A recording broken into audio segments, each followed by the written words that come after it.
Paulo escreve uma carta para uma igreja que ele tanto amava, uma igreja que ele sente saudade, uma igreja que foi fruto da sua segunda viagem missionária, quando o mesmo esteve ali naquela região.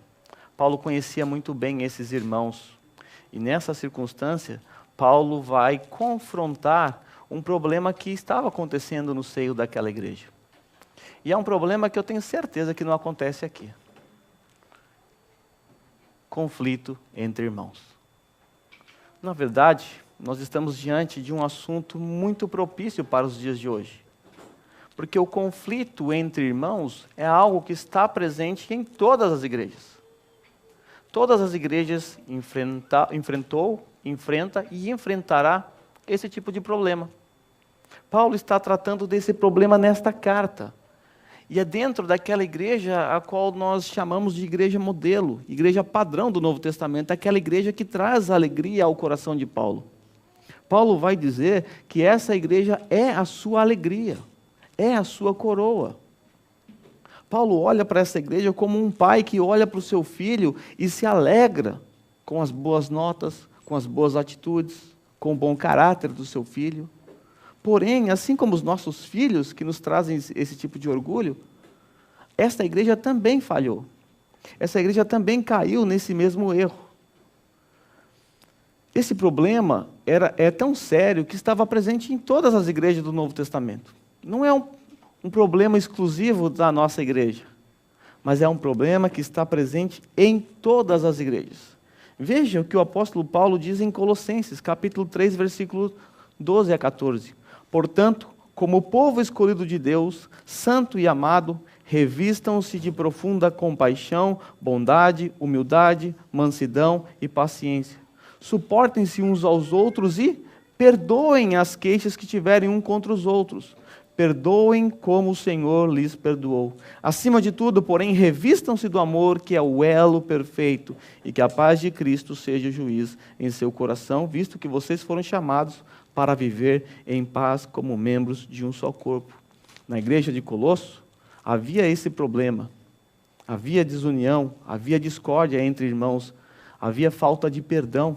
E Paulo diz, perdoem como o Senhor vos perdoou. Isso nos faz lembrar da oração do Pai Nosso. Perdoa-nos assim como nós perdoamos os nossos irmãos. A igreja de Jerusalém também enfrentou esse problema. Tiago escreve lá no capítulo 4, versículo 11, assim: irmãos, não falem mal uns dos outros. Quem fala contra o seu irmão ou julga o seu irmão, fala contra a lei e a julga. Quando você julga a lei, não está a cumprindo, mas está se colocando como juiz. Olha a seriedade que é falar mal do meu irmão, atacar o meu irmão. É se colocar acima da própria lei de Deus. Na Galácia, Paulo enfrentou problemas semelhantes. Paulo diz lá em Gálatas, capítulo 5, versículo 13 e 15, e depois o versículo 16. O versículo 13 e 15, ele antecede aquele trecho em que Paulo vai tratar das obras da carne, e depois o fruto do Espírito. Então, esse trecho que eu vou ler está conectado, está aqui antes desse trecho das obras da carne e fruto do Espírito, e o versículo 26, ele vem depois. E aí nós vamos entender que quando Paulo fala das obras da carne, Paulo traz 8 obras da carne relacionadas ao relacionamento pessoal uns com os outros. Porque esse era um grande problema na igreja da Galácia também. Mas veja o que ele diz no trecho que antecede e o trecho que vem depois. Irmãos, vocês foram chamados para a liberdade, mas não usem a liberdade para dar ocasião à vontade da carne. O que é dar ocasião à vontade da carne? O complemento do texto nos explica. Ao contrário, sirvam uns aos outros mediante o amor. Toda a lei se resume num só mandamento: ame o seu próximo como a si mesmo. Olha só. Mas se vocês se mordem e se devoram uns aos outros, tomem cuidado para não se destruírem mutuamente. Olha o que estava acontecendo naquela igreja, olha as palavras fortes de Paulo. Vocês estão se mordendo, vocês estão se devorando, estão comendo o próprio corpo. Quem em sã consciência faz isso? Esses irmãos estavam se devorando uns aos outros, estavam se destruindo. Quando você ataca o seu próprio corpo, você está se destruindo.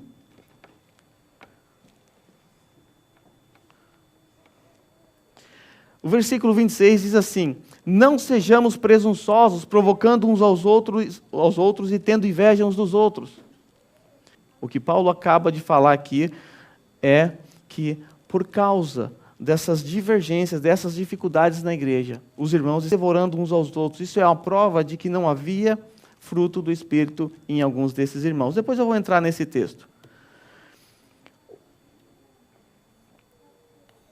Efésios capítulo 4, versículo 3, lá na igreja de Éfeso, nós também encontramos conflitos entre irmãos. Paulo diz assim: façam todo o esforço para conservar a unidade do Espírito pelo vínculo da paz.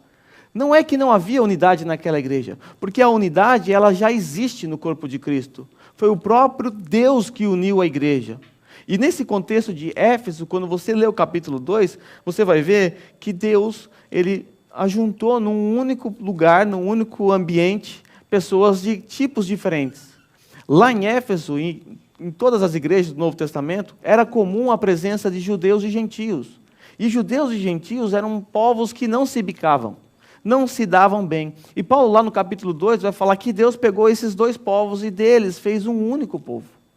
Pessoas totalmente diferentes, distintas. E agora essas pessoas, esses irmãos dessa igreja, lá no capítulo 4, são exortados para se esforçar para conservar essa unidade que já existe pelo Espírito, pelo vínculo da paz.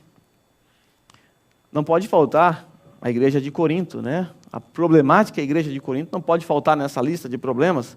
Irmãos, em nome do nosso Senhor Jesus Cristo, suplico a todos vocês que concordem uns com os outros. Até essa palavra aparece na carta aos Filipenses 2 vezes. Concordem uns com os outros no que falam, para que não haja divisões entre vocês. Antes, que todos estejam unidos num só pensamento e num só parecer. Meus irmãos, fui informado pela casa de Cloé que há divisões entre vocês. Com isso, quero dizer que alguns de vocês afirmam: eu sou de Paulo, eu sou de Apolo, ou eu sou de Pedro, ou ainda, eu sou de Cristo. Sendo assim, irmãos da Igreja Batista Reformada, aqui em Randa, nós que somos membros dessa comunidade, precisaremos aprender a lidar com esse problema. A nossa igreja já enfrentou esse problema, provavelmente está enfrentando e vai enfrentar. Porque nós somos um bando de pecadores santificados, reunidos no mesmo ambiente. Pessoas que tiveram criações diferentes, pessoas com pecados diferentes. E é óbvio que a mistura desse bando de pecador no mesmo ambiente vai trazer conflito. Quando você casou, você juntou as escovas com a sua esposa, o seu namoro, o noivado, era mil maravilhas. Mas assim que você se uniu a ela, você percebeu que há dificuldades, há conflitos. E logo, algumas divergências surgem no meio do casamento. Eu estou falando de duas pessoas. Agora imagine um corpo como nós, unidos, se reunindo constantemente, realizando atividades. É óbvio que vai haver conflito. Mas nós precisamos aprender a lidar com os conflitos. Por isso, quando houver conflito entre irmãos, os espirituais deverão ofertar ou oferecer a sua piedosa exortação.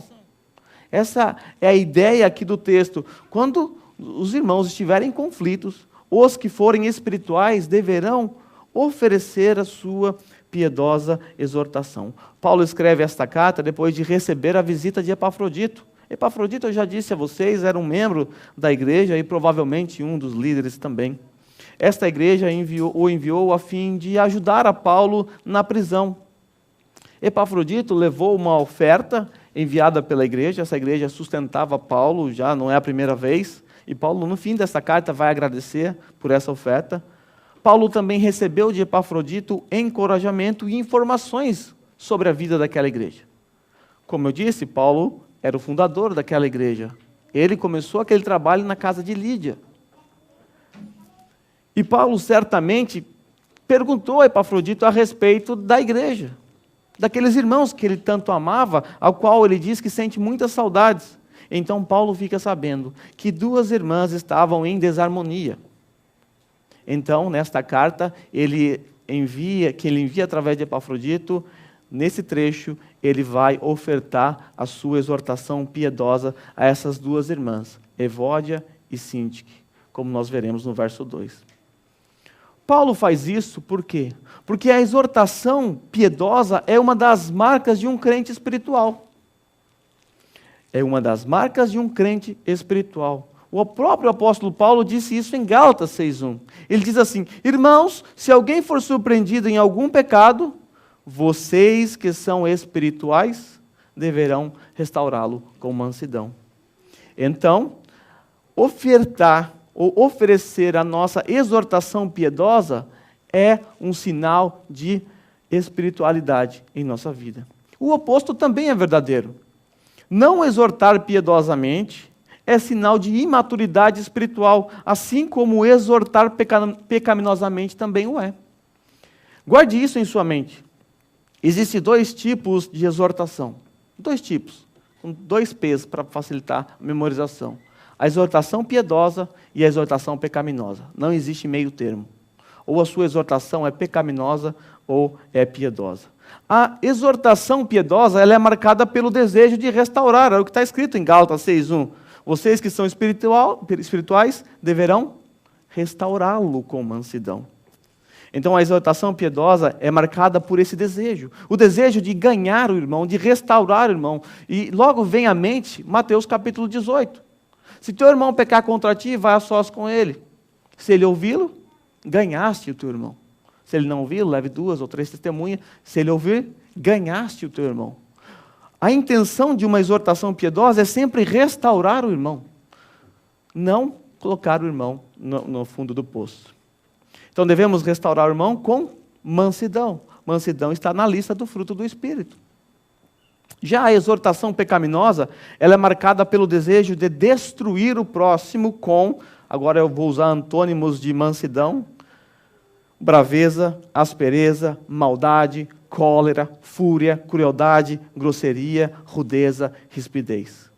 Exortação pecaminosa visa destruir o irmão. E a ferramenta usada para destruir o irmão é a braveza, a aspereza, a maldade, a cólera, a fúria, a crueldade, a grosseria, a rudeza, rispidez e etc. Sabemos que nós temos a responsabilidade de oferecer a nossa exortação piedosa a irmãos em conflito. E Paulo, nesse trecho, nos apresentará 3 passos de como nós devemos fazer isso na prática, porque, afinal, é isso que interessa.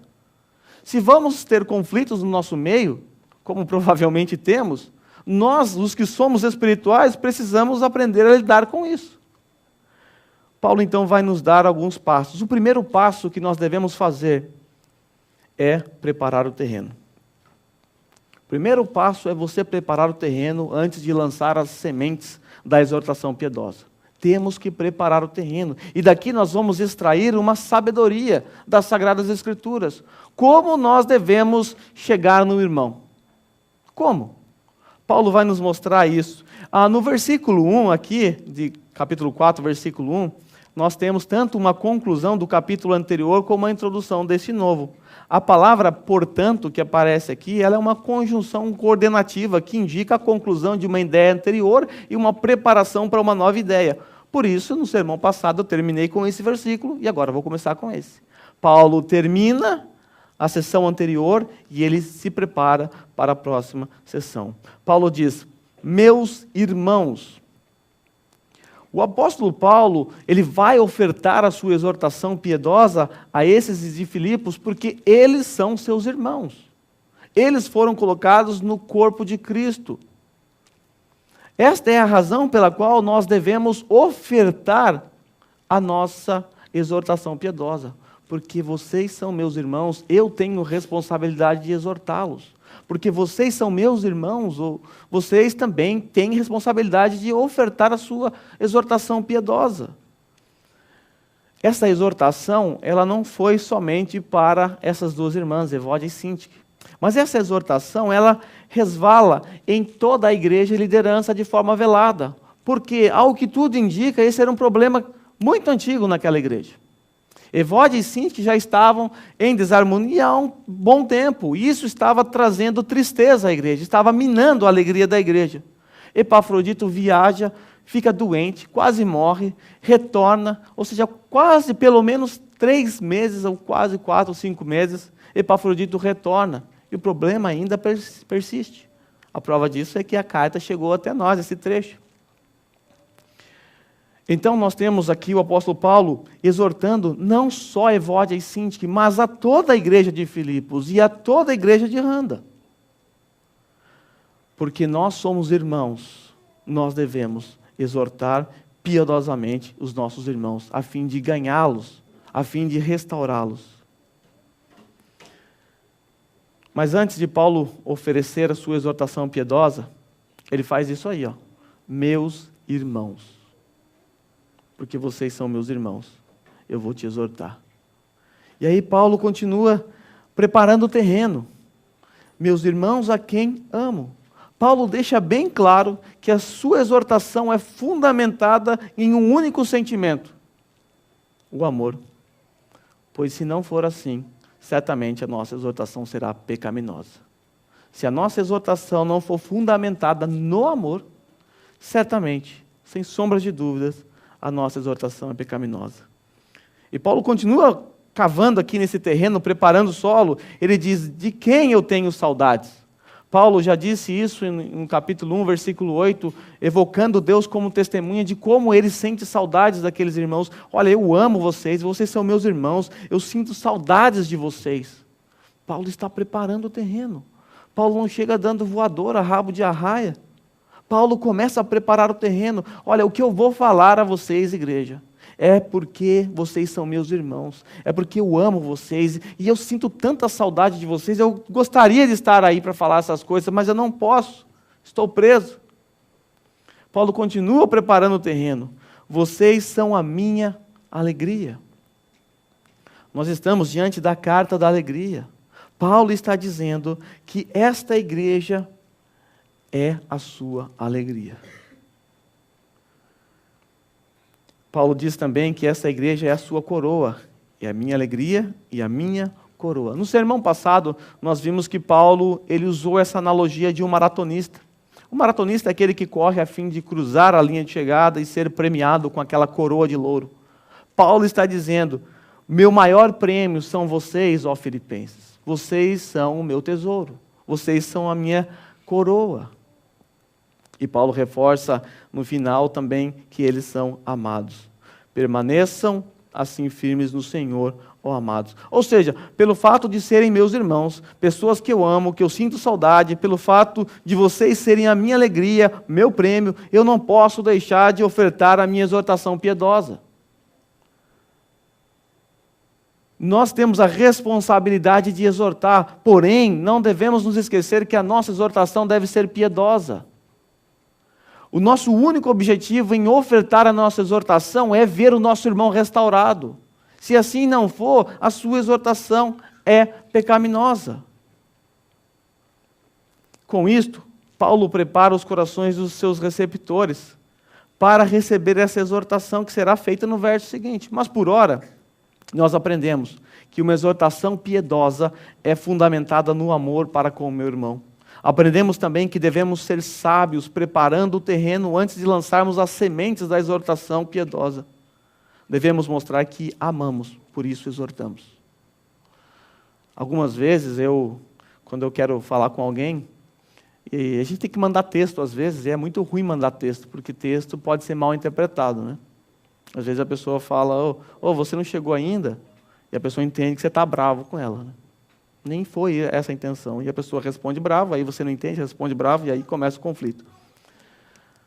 Eu ensinei algumas pessoas aqui já, que quando você vai exortar alguém, diga assim: olha, eu fiz isso com alguns aqui já, tá? Eu tenho algo para te dizer, mas eu quero que você leia as minhas palavras com pôneis flutuantes, com glitters caindo, com coraçõezinhos saindo das minhas palavras, porque a minha intenção não é te ofender. É porque eu te amo. Alguns aqui já receberam essa mensagem, vocês estão até olhando para mim aqui. Não se entreguem. Tá? Nós precisamos preparar o terreno, porque é natural nós nos defendermos quando nos sentimos atacados. E quando eu sou confrontado, é natural. Eu logo vou levantar o meu escudo, pegar a minha espada. O que é? Vai encarar? É natural, é assim com todo mundo, eu tenho certeza. E quando alguém chega preparando o terreno dessa forma, na hora nós abaixamos o escudo, abaixamos a guarda e recebemos.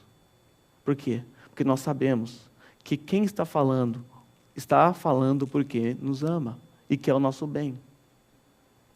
Então Paulo, ele usou essa sabedoria, ele prepara o terreno, ele ara a terra, agora ele lança as sementes. Agora que Paulo preparou o terreno, vejamos como ele lançou as sementes da exortação piedosa. Está lá.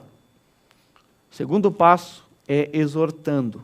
Primeiro passo, preparando o terreno. O segundo passo, a exortação propriamente dita. Não adianta preparar o terreno, rasgar seda, dizer que ama a pessoa e depois não exortar. Não adianta. A exortação tem que ocorrer.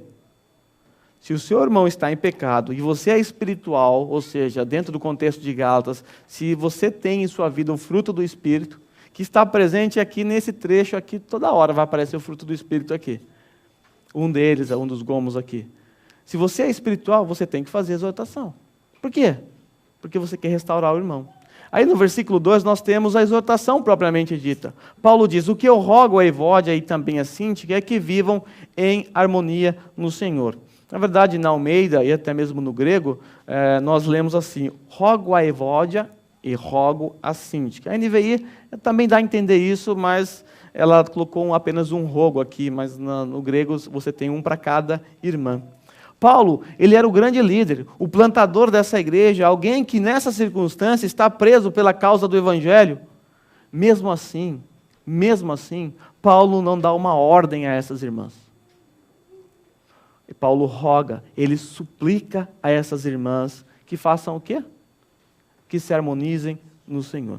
Nós não sabemos muito a respeito dessas irmãs, nem sabemos o que aconteceu com elas, por que elas se separaram, mas nós sabemos que elas eram pessoas influentes naquela igreja. Eram irmãs que Paulo diz no próximo versículo, que serviram lutando com Paulo na causa do Evangelho, juntamente com os seus companheiros. Mas que agora, nessa circunstância, por alguma razão que nós desconhecemos, elas não estavam mais se bicando. Se desentenderam. E isso estava minando a alegria daquela igreja. Porque um ambiente dividido é um ambiente que você não vê a presença da alegria. Quando você está dentro de um corpo em que um está atacando o outro, em que um não ama o outro, em que um fala mal do outro, certamente a alegria dessa igreja vai para o brejo. Paulo diz então, eu rogo a Evódia e rogo a Síntique, pensem concordemente no Senhor, ou NV, vivam em harmonia. O que Paulo está pedindo a essas irmãs não é uniformidade. Até porque a uniformidade é impossível.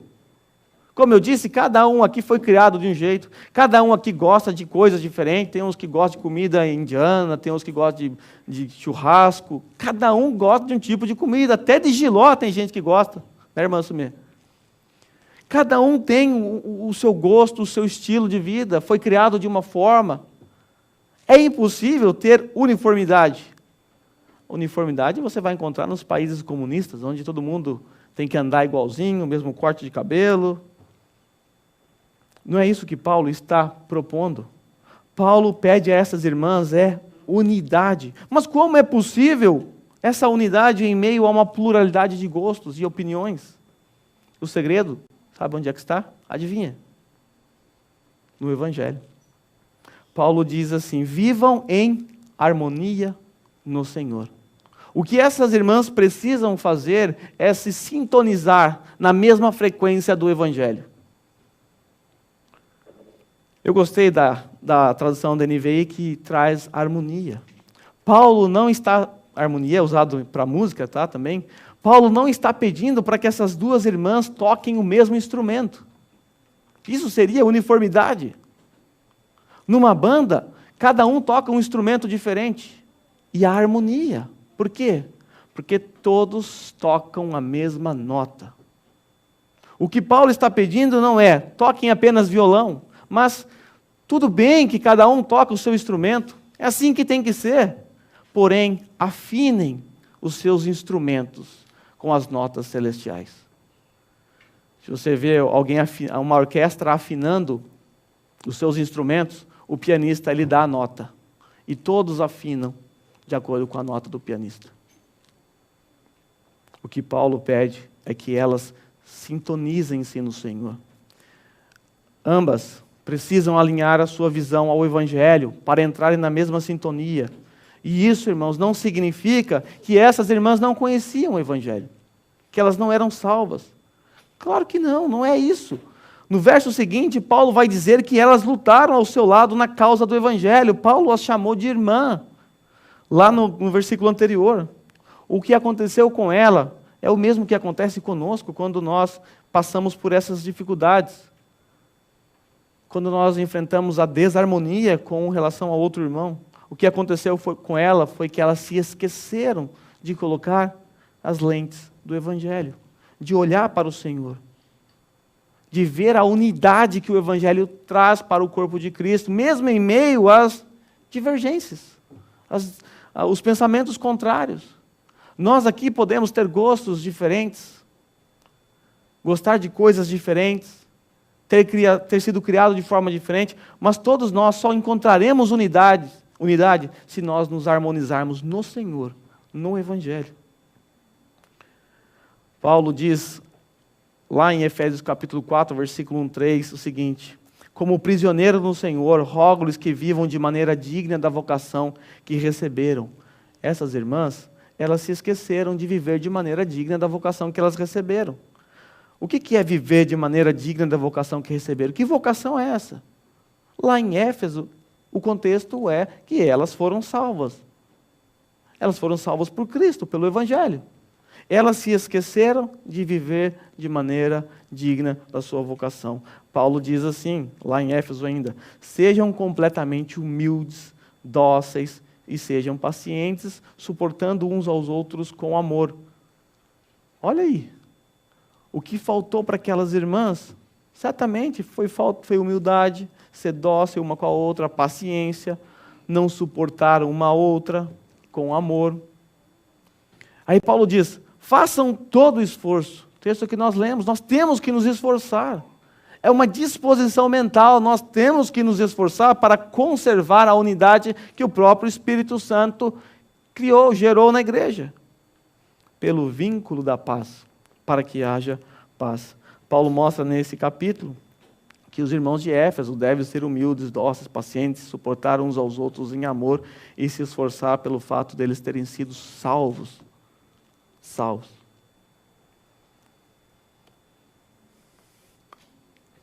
Terceiro passo, pedir ajuda. O terceiro passo consiste em recorrer a outros irmãos espirituais para que possam ajudar a dissolver o conflito. Algumas vezes o conflito vai fugir do nosso controle. Às vezes uma pessoa não consegue resolver o conflito. Nessa circunstância, Paulo não podia ir lá. Paulo envia a carta e pede ajuda a um irmão, a um companheiro que está lá em Filipos. Mas o detalhe, nós devemos pedir ajuda para outra pessoa espiritual. Porque se você chama um irmão não espiritual, isso não vai te ajudar em nada. Esse irmão só vai cooperar ainda mais para que o irmão que precisa de confrontação caia em pecado. Por quê? O que ele vai ouvir? O que ele vai ouvir de alguém que não é espiritual? Vai ouvir tudo que está relacionado com as obras da carne em Gálatas, capítulo 5. Maledicência, ódio, ira. Então, leve consigo alguém espiritual. Paulo diz aí, sim, e peço a você, leal companheiro de jugo, que as ajude, pois lutaram ao meu lado na causa do Evangelho com Clemente e os demais cooperadores. Os seus nomes estão no livro da vida. Então, algumas vezes nós precisaremos recorrer à ajuda de outros irmãos, para assim exortar alguém que está em pecado. Sobretudo, alguém obstinado. E aqui nós temos o texto de Mateus capítulo 18. Lembra? Se teu irmão pecar contra ti, você vai a sós, depois leva 2 ou 3 testemunhas, depois leva à igreja. Às vezes é preciso a ajuda. E essas pessoas que você leva como testemunha, essas pessoas estão ali para ajudar a ganhar o irmão. Então não leve pessoas que não são espirituais para ajudar você a resolver esse conflito.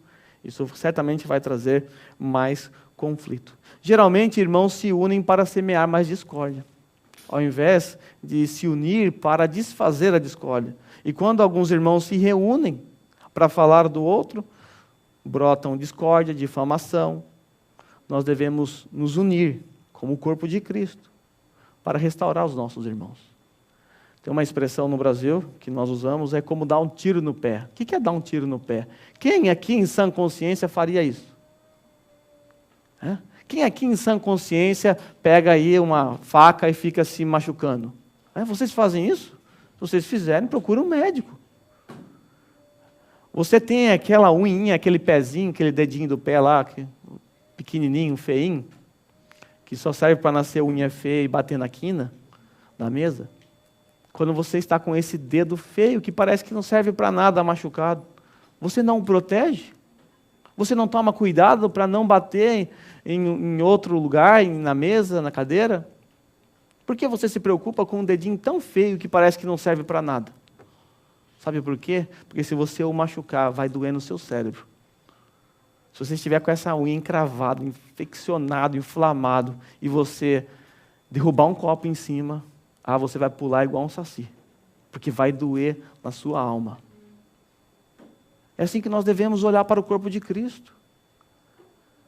O Senhor uniu pessoas diferentes para atuar em áreas diferentes. Talvez você ache, nessa história toda eu devo ser esse pezinho, mas você é importante.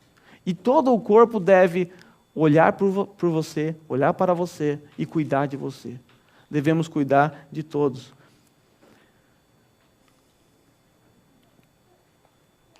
Próximo passo aqui é a alegria no Senhor. Certamente, quando aquele conflito imperou no meio daquela igreja, a alegria daquela igreja foi minada. Quem já viveu em uma igreja dividida sabe muito bem do que eu estou falando. Aqui Paulo dá uma ordem: alegrem-se no Senhor. Paulo está dando uma ordem, imperativo: alegrem-se no Senhor. Novamente direi, alegrem-se. Paulo sabe que o evangelho é suficiente para resolver os conflitos no meio da igreja. E por saber disso, Paulo diz àquela igreja amargurada, triste, com toda essa divisão, uns são de Evódia, outros são de Síntique. Paulo sabe que a alegria vai voltar a reinar nos corações daqueles irmãos. Por quê? Porque a nossa alegria não deve ser firmada nas circunstâncias. A nossa alegria é ultra circunstancial. Paulo diz, alegrem-se no Senhor. Como nós podemos, em meio ao sofrimento, gozar de alegria? Experimentar a alegria? Paulo diz que isso é possível quando a nossa alegria está firmada no Senhor. Quem está escrevendo é alguém que está preso. Não sabe o seu destino. Talvez, na mente dele, ele ache que vai morrer. Ele está privado, ele não pode pregar o evangelho como ele gostaria. Ele está preso, algemado, a um soldado romano 24 horas por dia. E ele fala de alegria. Por quê? Porque a sua alegria não está firmada na sua circunstância. A sua alegria está firmada no Senhor. Na semana passada, eu vindo para a igreja, eu liguei para minha irmã, vocês ficaram sabendo dessa história, né? E eu recebi aquela enxurrada de informações, uma enxurrada de informações mesmo. E só informações ruins, muito ruins mesmo. E aí, estacionei o carro aqui, vim para dentro, não falei nada para a Rosa, ela só ouviu eu conversando com a minha irmã, só ouviu um lado da conversa. Tranquilo, vida que segue, depois que acabar o culto eu converso com ela. Aí eu entrei, eu não sei se eu não consegui me ver, mas muitos irmãos vieram falar comigo preocupados. O que está acontecendo? Você está bem? O que está acontecendo? Tal. E aí eu comecei a contar para os irmãos o que tinha acontecido e aquilo me jogou para baixo. Porque você não quer ouvir informações a respeito dos seus pais como eu ouvi. E aí eu fui tomado por uma forte tristeza, por saber as circunstâncias, a situação em que meus pais se encontram, por saber que a minha irmã está lutando lá com eles. De todas as informações, a mais suave é que meu pai está com Covid. Essa para mim foi a mais suave. E aí eu fui tomado por uma tristeza. E era para eu ter feito a abertura do culto, mas eu nem tive condições. O pastor Carlos tomou a frente, veio aqui. Eu acho que não ia sair nada. Mas, à medida em que eu fui participando do culto, aquilo foi trazendo uma alegria inexplicável no meu coração. Deus foi trazendo, brotando, colocando alegria novamente no meu coração. E aí, o culto acabou. Eu me senti encorajado pelos irmãos. Vocês não têm ideia, mas vocês ofereceram uma exortação piedosa. Quando vocês se preocuparam, perguntaram, me abraçaram, oraram comigo, choraram junto comigo. Deus trabalhou no corpo de Cristo. E aí eu disse até para a irmã Sumia naquela ocasião, que ela, preocupada também com a situação, eu disse: irmã, eu estou no melhor lugar para estar em sofrimento. O melhor lugar é o corpo de Cristo. Muitas pessoas, quando estão com problemas, estão tristes porque algo ruim aconteceu, muitas pessoas ficam em casa, não vêm para o culto. O melhor lugar é aqui. Aqui você é confortado, aqui você é consolado, aqui você é confrontado. E vocês ofereceram a mim uma exortação piedosa, com um simples abraço, com uma oração. E eu saí daqui fortalecido. E aí eu fui para a mudança. Foi a melhor coisa que eu fiz. Lá eu estava brincando, estava alegre, nem parecia que nada tinha acontecido. É uma alegria do Senhor. Ou seja, uma alegria que não está conectada à nossa circunstância, é ultra circunstancial. E a alegria está lá no fruto do Espírito. Está lá na lista do fruto do Espírito. Veja só. Paulo, antes de falar do fruto do Espírito, ele traz a lista da obra da carne. Eu quero que você preste atenção, vou falar bem rapidinho aqui. Nessa lista de obras da carne, 3 relacionados ao sexo: prostituição, impureza, lascívia. Relacionado à religião, idolatria, feitiçaria. Agora, olha quanta obras da carne relacionada com o relacionamento social. 8. Veja só: ódio, discórdia, ciúmes, ira, egoísmo, dissensões, facções, inveja.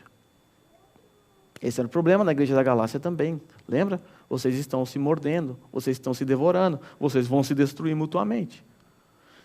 E sobre alimentação, embriaguez e orgias. Tá, orgias está aqui, mas a ideia daqui não é tratar da orgia, mas sim dos banquetes que eram realizados naquela época, em oferenda ao deus Baco, e ali eles comiam muito, bebiam. Então, algumas traduções trazem até glutonaria aqui, porque a orgia está lá no sexo, na primeira lista. Mas percebam, 8 dessa lista de obras da carne, 8 que você pode realizar um contra o outro. Religião, é você e Deus. Prostituição, talvez você e mais alguém, ou só você e a sua mente. Agora, social, o ódio para com o próximo, a discórdia, os ciúmes, a ira, o egoísmo, as dissensões, todos esses problemas estavam presentes na igreja da Galácia. De alguma forma, também pode estar presente na nossa igreja, na vida de alguns irmãos. Vamos lá, só para a gente entender. Eu peguei todas as traduções que eu tenho e coloquei entre parênteses. O que é ódio?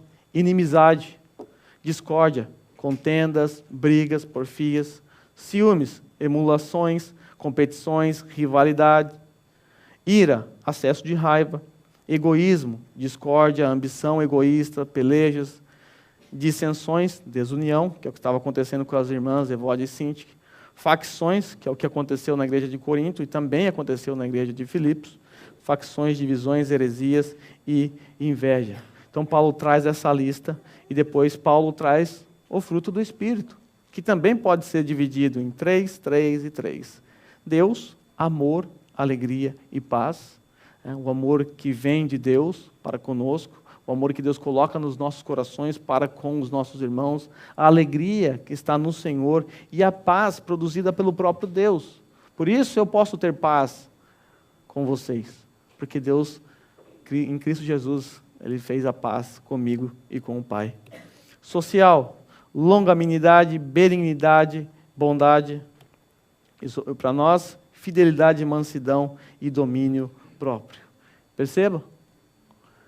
Esse fruto do Espírito, com seus desdobramentos, interfere diretamente no nosso relacionamento. Se eu não tenho paciência, se eu não tenho amor, se eu não tenho bondade, se eu não sou alguém fidedigno, se eu não sou manso no meu falar, se eu não tenho domínio próprio, adivinha o que vai acontecer?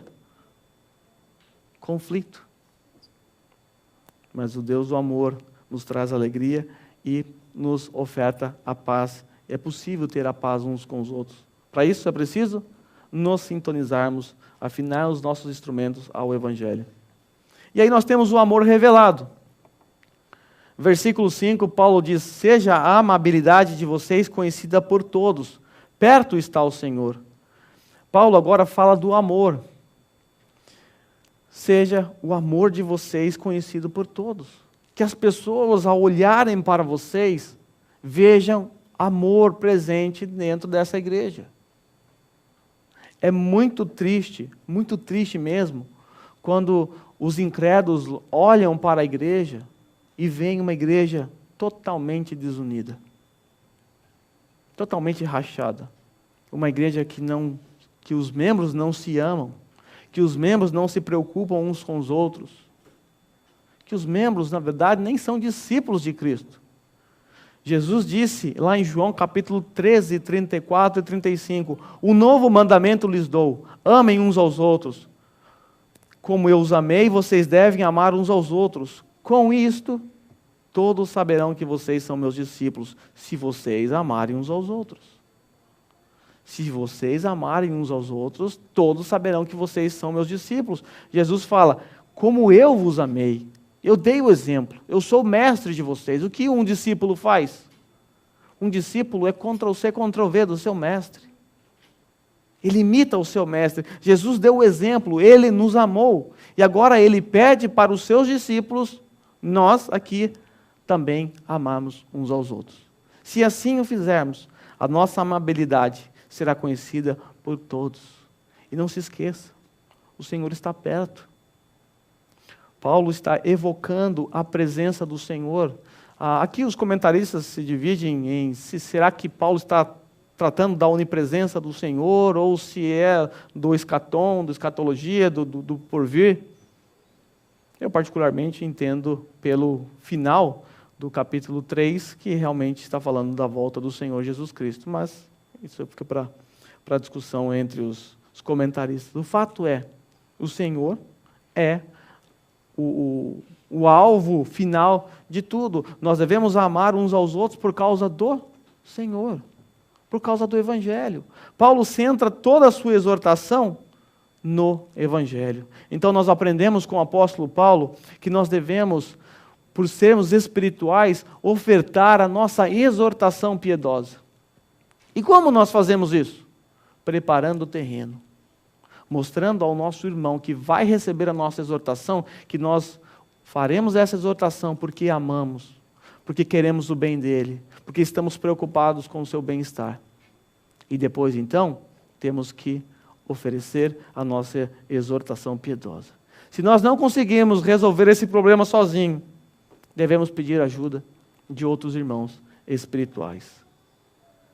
E Paulo também nos mostra que a alegria deve estar presente na nossa igreja, porque a nossa alegria é ultra circunstancial. Ainda que as divisões, os conflitos minem a nossa alegria, nós devemos nos lembrar que a nossa alegria está firmada no Senhor, e se esses irmãos em conflito se ajustarem ao Evangelho, então o conflito cessará.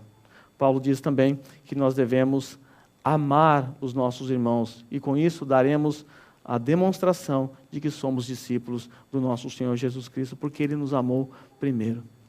Que o Senhor Jesus nos ajude aqui, como igreja em Randa, a vivermos unidos, sintonizados ao Evangelho. O que a Bíblia exige de nós não é uniformidade, mas unidade, que já foi dada pelo Espírito Santo. Nós só precisamos nos esforçar. Como nós nos esforçaremos? Amando uns aos outros, tendo paz uns com os outros, evitando as obras da carne, maledicências, ira, raiva, criando contendas.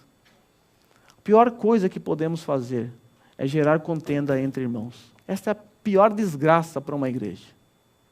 É literalmente dar um tiro no pé. Literalmente dar um tiro no pé. Eu até gostaria de colocar a foto de todos os membros dessa igreja para você olhar para cada um deles e saber que esses aqui são os seus irmãos e que vocês, assim como eu, temos a responsabilidade de ofertar a nossa exortação piedosa quando esses precisarem. Nós, por vezes, seremos os espirituais da história, que ofereceremos a nossa exortação, mas haverá momentos em que eu precisarei da exortação piedosa de vocês. E vocês farão o quê? O que nós faremos? Eu quero que você pense agora em algum irmão que você sabe aqui, que está passando por problema, esfriamento espiritual, distanciamento. Quero que você pense nesse irmão agora. E ore ao Senhor, primeiramente pedindo perdão a Deus, porque você não foi ter com Ele. Você não ofereceu a sua exortação piedosa. Também pense nas exortações pecaminosas que você fez, quando o seu único objetivo era humilhar o irmão, colocar o irmão para baixo, quando o amor não estava presente nas suas intenções ao exortar um irmão.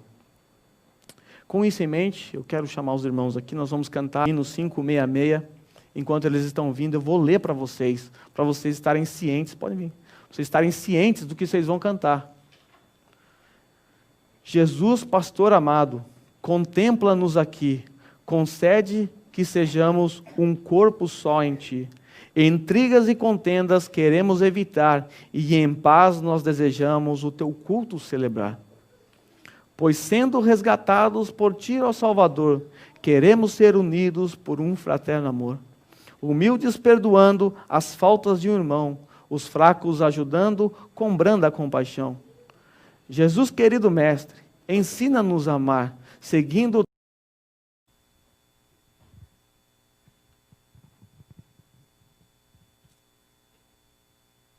Jesus, pastor amado, contempla-nos aqui, concede que sejamos um corpo só em Ti.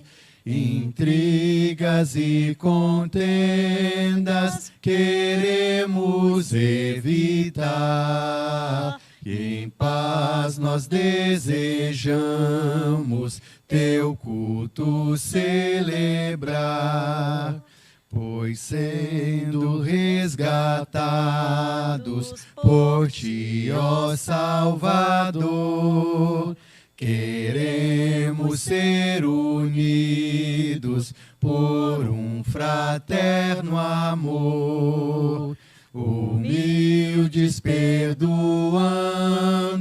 as faltas de um irmão, os fracos ajudando com branda compaixão. Jesus, querido Mestre, ensina-nos a amar, seguindo Teu exemplo, perfeito e singular.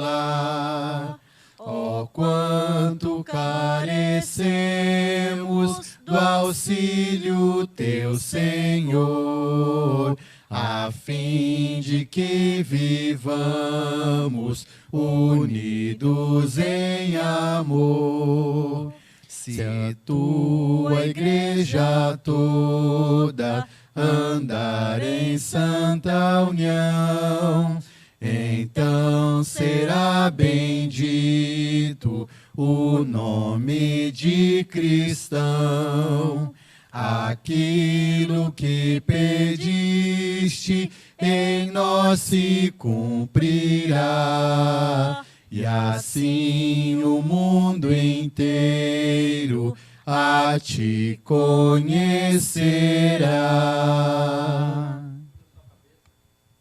Vamos orar ao Senhor.